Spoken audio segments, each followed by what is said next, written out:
Benfica's development of young players rivals the world's best clubs, with big-name talents like João, Félix, Darwin Núñez, and Enzo Fernandez all leaving on massive transfer fees. In fact, only Chelsea and Ajax have earned more income from player transfers than Benfica since the 2019-2020 season. With the return of former players like Ángel Di Maria and the arrival of high-potential talents like Orkun Kökçü, we're going to try and lead Benfica to a Champions League title for the first time in 60 years and establish them as the top team in Portugal. With the 2023-24 Champions League groups now determined, we can take a more realistic approach in this first season, paired up in Group D against Inter, Salzburg, and Real Sociedad. There are some big expectations for Roger Schmidt's side. His second season with Benfica will follow up last year's victory in the league, the first time that the club has done so since the 2018-19 season. Player recruitment has been good under Schmidt, but I think Benfica are in desperate need of another fullback for squad depth. So we'll see the return of another former academy talent in Nelson Semedo. He progressed into the Benfica team at a relatively late age, not featuring for the senior team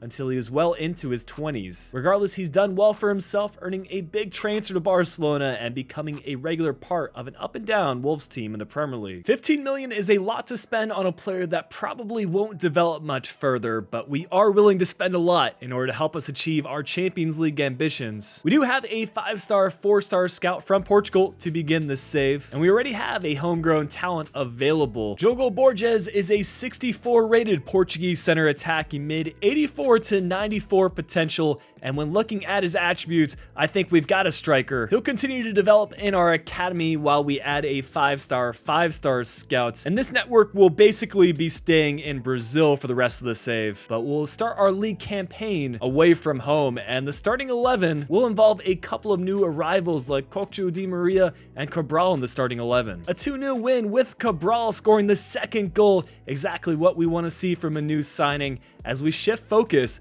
to the Champions League and a tough matchup as we face Inter in our opening fixture. I have decided to utilize another new transfer. Trubin kind of is acting as a replacement for the Vlaco Dimos departure. Some big expectations for the young Ukrainian goalkeeper, and also for this club to reach the latter stages of the Champions League. As far as who to watch out for in our group, we've still got Nicolo Barella at Inter, whereas Oyarzabal continues to be a top talent for Real Sociedad. A high potential talent with Luka Sucic over at Red Bull Salzburg. Two very different formations in this one, but perhaps we have the advantage because we're at home. Inter is going to be an interesting matchup because they did reach the Champions League final last season and actually defeated Benfica in the quarterfinals of the competition. It only took 18 minutes for us to see the first real highlight off of a set piece, Inter getting the ball into the box and Trubin showcasing some of his goalkeeper abilities. We're on the attack here in the 41st minute, and just great play to shift things from one side to the other, and the ever versatile Orsnes will get a goal from the left back position. I found it very interesting in my research for this video, considering that he's kind of a center midfielder by default. He's practically everywhere on the pitch for Benfica, and I think every club kind of needs that utility player that can slot in wherever you are needed.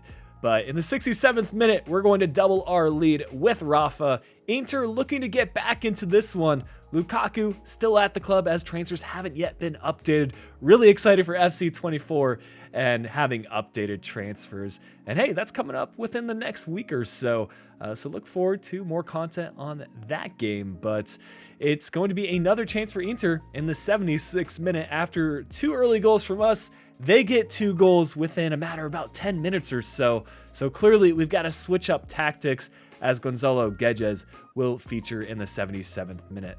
Technically at the club on loan, but I wouldn't be surprised if he does join on a permanent basis. Nearly getting the goal there, but off the post.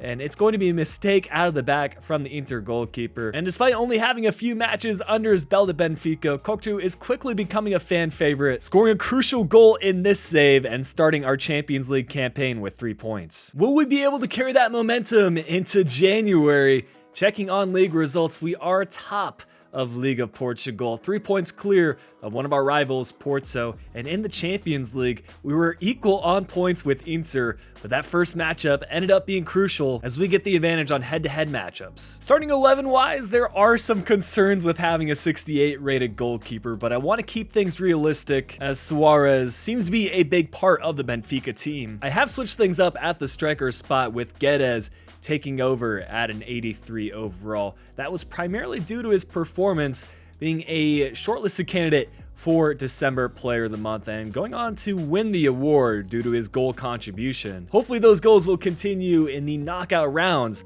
of the Champions League, starting against PSV, a former Benfica and Porto Youth Academy player at the club with Fabio Silva. The first leg going in PSV's favor, a late goal at the Philips Stadium will give them the advantage going into the second leg, but anything can happen as we face up against Roger Schmidt's former team. We'll have to watch out and see when older players in this Benfica squad choose to retire, like Di Maria and Otamendi.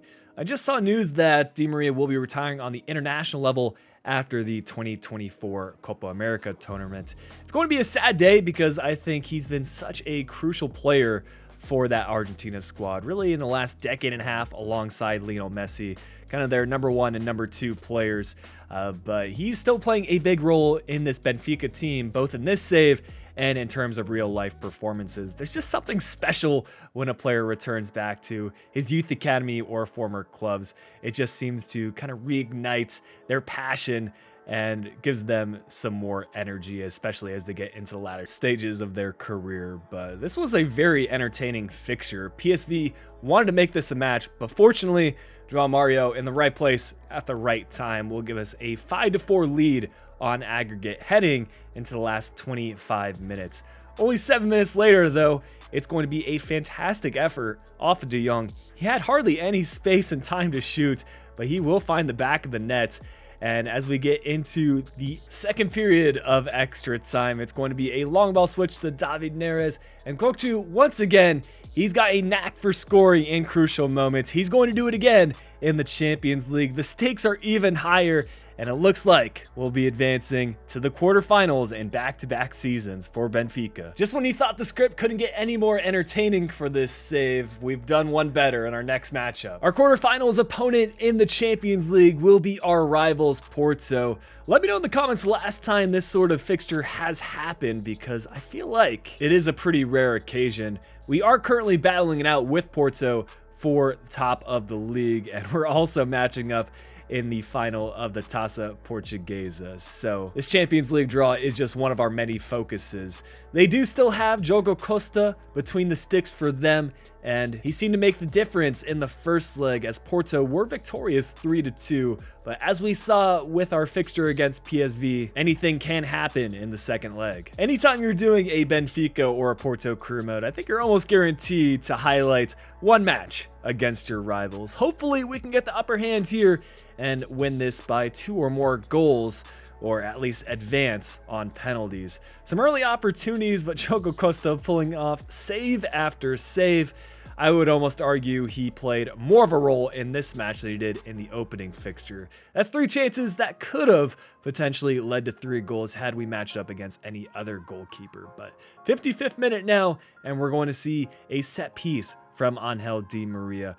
Can he get it on his left foot and make something happen? It's a fantastic bit of play and creativity from Orsnes to flick the ball on.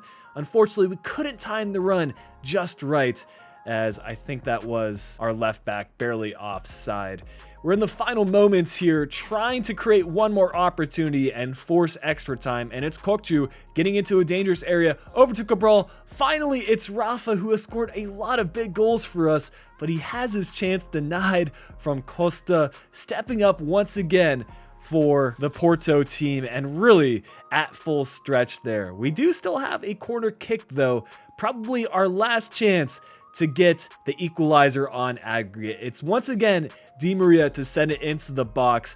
We do win the header, but Antonio Silva's effort goes over the bar, and we will fall in a scoreless defeat on aggregate, and Porto are through to the semifinals. It's sad to see us come up short at our home ground in front of fans, but we still got something to play for. One final league fixture away from home, and all we need is another victory, and that'll secure us the league title. A fantastic showing with goals coming from Kokju, Neres, and João Mario. Sad to see us not get a trophy celebration for the league in our first time around, but we'll get another opportunity in the League Cup and a chance for revenge against Porto. Can we be the better team in terms of domestic competitions? Despite the opening goal going in Porto's favor, we get 2 unanswered, and that will give us a 2-1 victory. Finally, Otamendi will be able to lift a trophy for us. I would still call this a successful season, purely based off of our domestic performances. It was never my aim to win the Champions League in our first try. The goal is to just continue making progress. When a final look at league results, we'll see us, Porto, and Sporting finish top 3 in the league. For those of you interested, here's the bottom half of the table.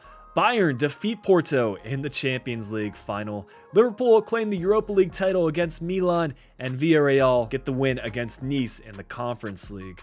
João Mario with the most goals for the club, 22 from 47. There's actually a couple of Sporting players that top the list with 20 plus goals. A solid outing on loan for Guedes, 18 from 38. And with his loan expiring, I think he will be a player we try to return on a permanent basis. Also worth noting that a player that we had out on loan within the league got 14 goals from 36 appearances, so I'll be watching Gouveia closely to see if he can develop in terms of his overall. Rafa was the assist leader for the club, the only player to reach double digits across all competitions. João Mario, the only player for us that ranked within the top 5 of the league, with another Sporting player leading the way. Plenty of young talents for us to watch for the future at Benfica. Andre Gomes is one of those players as he goes up +5 during a loan spell. Diego Moreira, a 72 rated Portuguese left midfielder. João Neves actually playing a key role for Benfica in real life. We're just looking to get his overall a bit higher during his loan spell. Antonio Silva going up +5 in his rating to an 83 overall, as he's probably our highest potential player. Andreas Sheldrup is one of the biggest talents for his age group. He spent the season out on loan in the Premier League, going up +4 to a 75 overall. But of course, we got Youth Academy players to check on. Borges saw a +8 growth with the position change and just development over the course of the season to a 72 rating. Fabio Martins is a Portuguese goalkeeper, already at a 64 overall with 89 to 94 potential. And then checking on the Brazilian talents, we have Edson Cabral, a 63 rated center back with 85 to 94 potential. The storyline that I'm going to follow for this save is Diogo Cabral is his brother at a 58 rating, 93 to 94 potential for him. One thing that I like about saves in Portugal is that your starting 11 is going to change season by season based off of player departures. The board expectations were quite realistic this time around as we look to sign a player of a different nationality than that of the club. For domestic success, we're going for the three-peat in Liga Portugal, as well as winning the League Cup. For continental success, trying to go one step further and reach the semi-final of the Champions League. A pretty solid transfer budget of 78 million, but of course that amount is going to change depending on which players leave. We're already starting to receive offers for Kokju. There were some transfer links with him last summer, but of course he joined Benfica and he's going to stay here another season. Same with Frederic Orsnes. Real Madrid recognizing how good of a player he can be, but the Feyenoord boys will continue their career at Benfica.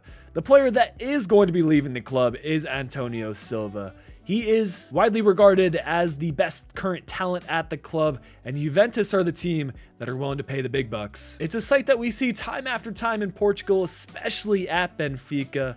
Some good negotiations sees Antonio Silva's transfer fee going all the way up to 100 million. And this certainly wasn't the expectation, but Arthur Cabral getting an offer from Barcelona. Earlier in his career, probably during his Basel days, there were some links between him and the Spanish Giants. I'm still not certain if he's the right striker option for Benfica long-term, so I decided to accept the 50 million price tag that Barcelona were willing to offer. Dortmund coming in for a new center back as Lucas Verissimo, leaving on a 15 million fee. All those extra funds are going to make way for some player rivals. The first order of business is getting Gonzalo Guedes back at the club.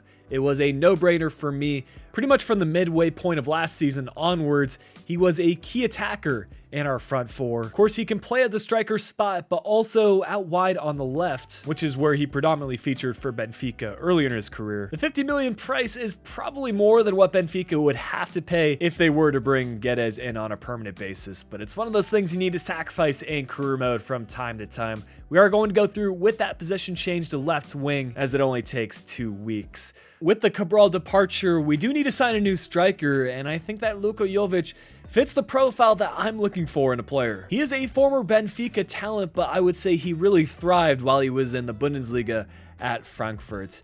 He did well enough to earn a move to Real Madrid, where based off of his transfer fee and statistics, he struggled. These days, he's over in Serie A, just moving to Milan on a free transfer from Fiorentina. He's one of those players that I think continue to be quite underrated in career mode and is always a popular transfer for me. But we've got a new number 9 at Benfica as Jovic joins on a 20 million transfer fee. Actually less than his current valuation of 22.5 million. Based off of the ratings of our current goalkeepers, it was clear to me that we need to make an upgrade at that position. And we've got an interesting move here with Anthony Lopez. The longtime Lyon man has been at the French club forever, pretty much a successor to Hugo Lloris. But if he does ever decide to leave the club like he did in this save, perhaps a move to Portugal could help put him in favor for selection on the international level. From reports that I was reading, it seemed like he was taking a break from the Portuguese national team. We've seen time and time again, international selection can always change based off of the coach that's in charge. This is going to be a good upgrade for us. I think it's well worth the 20 million we had to spend. And this is another signing where we've added a veteran player to the squad. This is going to be another routine month of August ahead and a new look starting 11 here at Benfica. I think one of the major changes is that we brought in Araujo at the right center back position. We've had a couple of transfers rejected from Premier League clubs, and because he's showing great potential, he could have a big year ahead, especially learning from the likes of Otamendi, who will be retiring at the end of the season. Defensively, we looked solid, even a saved penalty kick to keep our clean sheet. It only took 2 match days for us to match up against Sporting, another one of our big rivals in the league, and another one of the clubs challenging for the Liga Portuguesa title. Thiago Thomas was the man being highlighted for this one.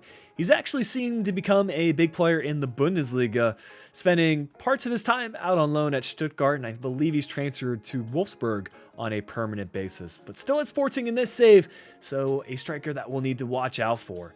But in the 14th minute, we're going to see some great play from Guedes over to Jovic. The one-time pass to Rafa will give us the opener. And that quick link-up play between our front four is really what I was looking to recapture in our custom tactics. Seems like goals are pretty well distributed across our attackers, and it doesn't need to come from any single player. But it definitely helps give Jovic some confidence when he's scoring goals. He's going to double our lead in the 26th minute, and about 20 minutes after that, we're going to see some more quick passing. Rafa adds another to his tally to make it 3 going into the halftime break. But we were not going to be stopping there. About the 60th minute, more passing play. Guedes getting João Mario involved as he gets his first goal of the match and our 4th on the day. Just a few moments later, very similar stuff, as this time we're going to be working from the left-hand side back to the center. That's a hat trick for Rafa, a longtime Benfica player, I want to say since 2016. I'm honestly shocked looking at his attributes. Even as he approaches 30 years old, he's one of the quickest players in the game, and especially at that second striker position, he just bursts into the box and seems to get involved time after time.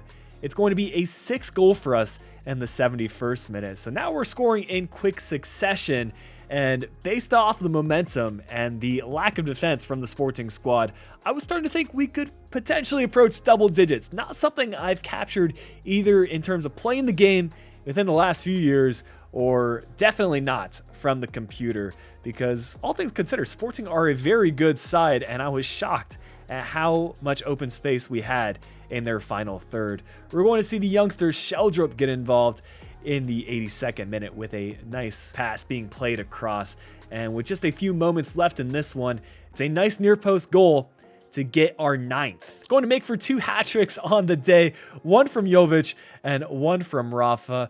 We're going to be interesting to see how the match ball is determined. If you are sure of how that is done, let me know in the comments section, because I'm genuinely at a loss, because it's not something that happens often. While the league has been our first focus to start season 2, the Champions League is always going to be our longer term plan. And this year's group will consist of Liverpool, PSV, and Celtic. Roger Schmidt, Coach Cody Gakpo at PSV. He has, of course, since transferred to Liverpool and will be a striker to look out for. Sangare, his transfer has not yet been completed in game, so he is still at the Dutch club. And finally, a former Benfica player with Jota. Not sure where he's going to end up, because I've heard there were some complications with his transfer to the Saudi Pro League. But any chance I have to feature a match at Anfield, I'm going to take. It seems like we're getting our most difficult opponent in our opening Champions League fixture. Last season it was Inter, now we've got Liverpool away. It's always going to be a good test, both in terms of our players to show their capabilities and perhaps build their reputation on an international level, with all eyes on this match. But it's Gakpo to score the opener for Liverpool. Only took him 9 minutes to break through our defense. So certainly some concerns, but we just need to continue playing as we have been. I think exciting attacking football is really what sums up this Benfica squad. Despite conceding the first goal, we looked definitely capable of finding the equalizer within a few moments. 18th minute, it's a set piece set into the box, cleared away initially. Okokchu is going to pick up the ball and quickly get the ball into a dangerous area. Gonzalo Guedes, very familiar with Liverpool during his time in the Premier League, he's going to find the equalizer. Still in the first half here, as a nice turn from our fullback Ba and more quick passing play will get the ball over to João Mario, and we've got the lead in the 39th minute. Kind of continuing our quick attacking play that we saw so much against Sporting in the league. And now Rafa, we are familiar with him being a goal scorer. He's going to get in on the action to give us 3 on the day. And this is where things really get exciting. That's, I think, back-to-back episodes where we've seen more and more free kick goals from set pieces. Not something that I can do when I'm playing FIFA, but glad to see that the computer can pull it off. And of course, seeing plenty of free kick goals happen in the weekend football, I'm glad that spectate mode can implement that. Speaking of spectate mode, I'm very curious to see what sort of changes do go down for FC 24, as that's pretty much what everyone is thinking about in the career mode community, as we get a 5th against Liverpool in the 78th minute. And now into the final moments of extra time, we're looking to push on for a 6. João Mario finessing that effort past Alisson. It's got to be one of the worst performances from Liverpool in a Champions League match, and it's going to come in our favor, putting us in a very good position in terms of goal difference, as João Mario picks up the match ball for this one. 3 goals coming off 3 attempts. I don't think anyone expected that scoreline going into the match, but this Benfica team seems to be full of surprises as we go into January 2024, and we find ourselves 3 points behind Porto, this time in the league. Still plenty of time for us to get back to the top of the table, but we put in a very good outing for the Champions League, not losing a single match, and of course, winning our group, which will make for better matchups going forward. One downside to our first half of the season performance is that we have been eliminated in the Taça Portuguesa, so we won't be able to pick up the domestic double. On a positive note, the squad is looking incredibly balanced, morale's at an all-time high, and we're pushing forward to the round of 16 of the Champions League against Lopez's former side in game, RB Leipzig. They've got a new Spanish player with Yermi Pino, an 83 rated right midfielder from Villarreal. But a 3-1 win in the first leg with the other Spanish player at the club, Dani Olmo, scoring the only goal for them. A 1-1 draw in the second leg puts us through 4-2 on aggregate into the quarterfinals against another German opponent with Bayern. A high potential Portuguese talent previously at Braga with Roger Fernandes at a 71 rating, and a 2-2 draw in the first leg against Bayern. But the second leg sees 3 goals from us, just 2 from Bayern, meaning that we'll advance 5-4 on aggregate against the German Giants into the semifinals against the Spanish Giant with Real Madrid. Ruben Neves is just transferring everywhere these days, as he's now at an 86 rating. The former Porto player looking to get the better of us at Benfica, but it was a 1-1 draw in the first leg, meaning that everything is on the line at home. Can we find ourselves in a Champions League final with a victory here? It's a big moment for Guedes as the Champions League top goal scorer. We'll need some goals in this one if we want to get past Madrid. And we will start things with an early chance. Jovic playing the ball across. He's going to find João, the former Madrid man, providing the assist for our first goal. And if you want to beat Madrid, I think it's so crucial to get the first goal, because if they can set the momentum of the match, things are over. They're already a great side, and that was showcased from the equalizer. Vinicius Jr., really happy to see that he's getting a nice upgrade for FC 24. And just continuing to see things from spectate mode, I feel like the game is doing a pretty good job at how clubs play in real life. For example, Valverde getting into the box and playing a part in that Madrid attack to give them the lead in the 52nd minute. But 69 minutes in, we're going to see the ball played out wide to João, the goal scorer from the first goal, is going to find Kokchu. His effort going off of the post. So unluckily not for us to get a second goal in this match, and perhaps it's the Champions League curse coming into play, because 2 chances going off of the post, even this one where we win the ball back in a very good area. Unfortunately, despite efforts to play the ball into the box, it's not going to lead to anything. So as the match ends, we will be bowing out of the Champions League despite another strong charge in this competition. Despite the loss in the Champions League, still plenty to play for as far as domestic performances. Porto have already played their last match, so all we need is a draw this time to put us ahead on them in terms of points. Our opponent's not a team to take lightly though, as they sit 7th in the table. It seems like we've had no problems for domestic competitions. It's just finding that last step in the Champions League to get us through to the final. But for now, we'll focus on finishing up Season 2 strong and continuing to build up this Benfica squad and rivaling them among the world's best clubs. It's Jovic to get the opener. What a signing he has been. And I think the versatility he offers with the 5-star weak foot really helps out at the striker position. We need someone in front of those 3 creative midfielders who can guide the ball towards goal and just offer something different at the striker spot. I'm not sure Cabral necessarily fit that build, but it's Jovic again to get a goal, this time in the second half, and it was the 52nd minute that will give us a 2-goal cushion. We're going to make a change and bring on Otamendi for these last 20 minutes or so, as he is retiring at the end of the season. I wanted to make sure the captain could feature for us and hopefully get one more celebration with the league title.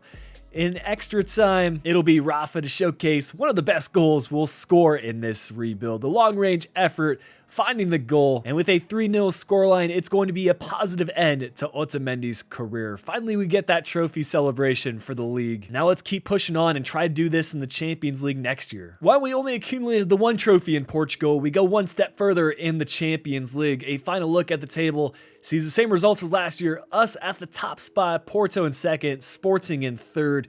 Here is the bottom half of the table. Unsurprisingly, Porto go on to win the Taça Portuguesa against Santa Clara. Bayern defeat Liverpool in the UEFA Super Cup, with PSG getting the Champions League title, once again against the team that defeated us. It's Spurs to add a trophy against Manchester United in the Europa League final, and Feyenoord, a team that we've got a lot of players from, to pick up the Conference League title against Roma. A statement season from Guedes, continuing his good form from the second half of last year, 31 goals from 46 appearances. It ranked him as the second best goal scorer in the league. And for assists, it's Kokchu who leads the way, 18 from 47. Great stuff. And somehow, it still wasn't enough to lead the league, as we had 4 players within the top 5. We do get a league leader though, with Lopez picking up the Golden Glove Award. We've got a few Youth Academy players to check on. The striker Cabral going up +5 to a 63 rating, and the center back Cabral going up +5 to a 68 overall. Borges up +6 to a 78 rating. Barbosa is a newly promoted Brazilian goalkeeper who I promoted in January. His half a season out on loan saw him grow in his rating, up +4 to a 72 overall. And finally, another goalkeeper with Fabio Martins, up +8 to a 72 rating. Based off of logic of reaching the quarterfinals of the Champions League in Season 1, the semifinals in Season 2, we should be able to reach the final of the competition in Season 3. Of course, things don't always work out as planned, but we can still try to check off these board expectations. For domestic success, things stay the same, winning the league title, winning the League Cup, and reaching the final of the Champions League for continental success. I do like that our transfer budget is increasing season after season with all of our player departures, and we're going to see one other big departure with Chelsea, once again spending the big bucks for one of our players. Enzo Fernandez left last season in January. Kokchu is going to be another center midfielder to leave as he departs for 155 million. He wasn't the only 100+ million offer we received. Dortmund looking to acquire Guedes, but he will be staying at the club with another departure instead coming in the form of Gouveia, who just isn't getting play time despite really good goal contribution in Season 1, so he's going to try his action in the Premier League. We've been saving up all of our funds for a big player arrival. João Félix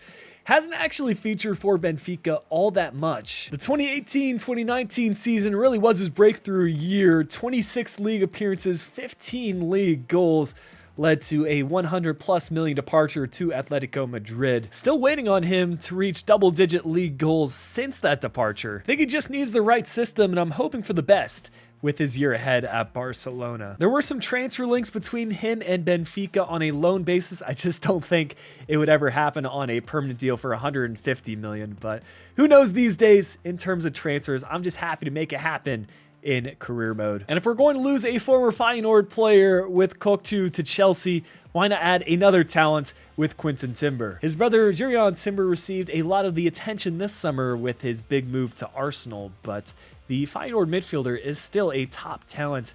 Previously part of Ajax's youth academy, he's thrived in the Eredivisie, and I wouldn't be shocked if he receives a transfer to a big club within the next few seasons. He's going to be taking over Kokchu's number 10 as he signs for 30 million. He'll be a good addition because he hasn't yet reached his peak potential, and he should be able to develop as a versatile talent in our midfield. This is probably our easiest month ahead of August as far as league fixtures go, but a lot of shifts to our starting 11. I've moved João Mario from right midfield to right center mid to take part for Kokchu's departure. That frees up the center attacking mid / second striker spots so Félix can play in his natural position. He's quickly become the center point of this Benfica team, and we're adjusting our tactics to him. Looks like we need to build some chemistry though as we draw our opening league fixture 1-1, but a tough Champions League group ahead with Bayern, Ajax, and Sarang. I wouldn't be shocked if Career Mode predicts a future transfer with Kai Havertz making the move to Bayern. Steven Bergwijn still at Ajax at an 82 overall, and Kashbach is the top potential talent for Sarang, the Belgian club. Whereas we've typically featured our first Champions League fixture for the gameplay, this will be our final Champions League group stage fixture, an important one at that. Although we're currently top of the group, we need to make sure we get at least a draw, otherwise we risk not advancing to the knockout stages of the Champions League and instead dropping to the Europa League. I can't say we've been in this situation before where we have our Champions League hopes and ambitions on the line in the group stage, but we definitely are familiar with having important matches ahead, and what a way to start things off. Not the most powerful of efforts from João Félix, but a well-placed one to find the back corner. Took him 6 minutes to get the opener, but in the 66th minute, it's going to be a chance for Ajax. Good save from Lopez, though, to deny the effort, but the second half really belonged to Ajax and their attack. Mohamed Kudus finding David Klaassen, two players that have both left Ajax, so kind of unfortunate stuff there in terms of realism, but it did lead to the equalizer, and they were still pushing on. They wanted to advance to the round of 16 of the Champions League, but we're doing enough here to get the ball cleared and even push on for a winner as Félix spots out the run from Guedes, put in a good goal-scoring position with the effort going over the crossbar. So just a draw for us on the day. It'll be enough to advance, but did we win the group? The only way to find out is checking on results in January 2025. A surprise as we sit second in the table with Famalicão topping the league. But in an unlikely turn of events, Bayern have dropped points on their final match day, losing to Sarang as they pick up their only points accumulated for the group stage. Another positive note as we are through to the semifinals of the Taça Portuguese, so a chance at a treble this season with no changes ahead to our starting 11.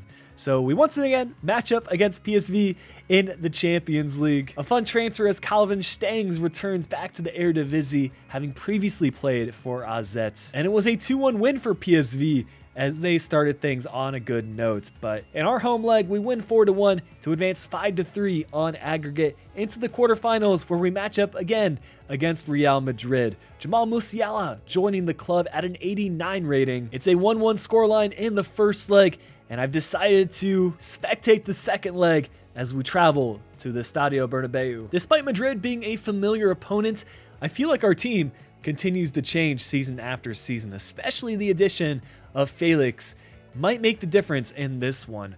But it's similar stuff as Valverde gets a goal in this Champions League fixture. He scored the big second one in last season's match. And the one thing that we've got going for us is that we've got a lot of time to respond. Jovic stepping up against his former team, his second go around playing against Madrid. This time he really stepped up to find the equalizer.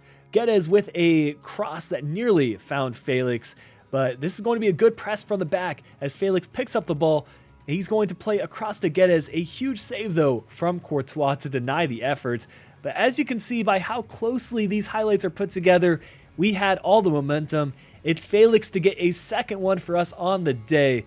And with 20 minutes left to go, we just need to hang on. I don't know how we left players unmarked there, but a huge stop from Lopez to deny the effort. Very fortunate for the ref to call for full time there, as Madrid were looking to continue their attack. But the important thing is that we've defeated Ancelotti's squad. We're through to the next round of the Champions League. We've been in the semifinals before, but now we play against Barcelona and a former talent with Artur Cabral still at the club. It was a 1-1 scoreline in the opening fixture, meaning that we're going to see another spectated match, but this time at home, to see if we can get through to a Champions League final. With the home support and tifos on our side, perhaps we can get Benfica in a position where they have not been in a long time. A chance to win silverware on the European level. All we need is a winning scoreline here against Barcelona.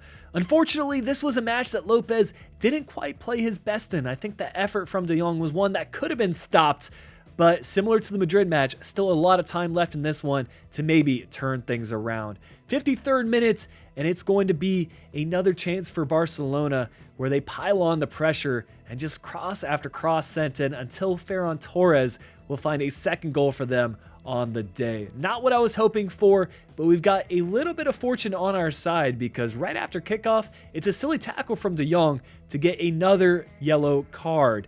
That's 2 on the day for him, meaning that he's sent off with a red. So Barca down to 10 men trying to defend against us, but we just didn't seem to have the pressing and forward-thinking approach that we've seen so often in spectate mode. We were just passing the ball from side to side, not really breaking through this Barcelona defense, so we will be defeated 2-0 on this match day, and our hopes of winning a Champions League for this rebuild are over. We do still need to check on domestic performances, and as I showcase that footage in the background, I wanted to take a moment to thank you all for the support left on the channel throughout the course of FIFA 23. Whether you've been watching the channel for a while, whether you're a new viewer, I still appreciate the support regardless. And yeah, with this being the last video of this game cycle, I thought it would be a good moment to express my gratitude. I'm going to be taking a brief holiday to kind of recharge and get some creative ideas going, kind of step away from the YouTube side of things. And hopefully with FC24's launch, we're going to have some new video ideas and a bright future on the Flickiify channel. Anyways, subscribe if you're new around here, leave a like if you enjoyed the video, and I'll catch you all in the next one.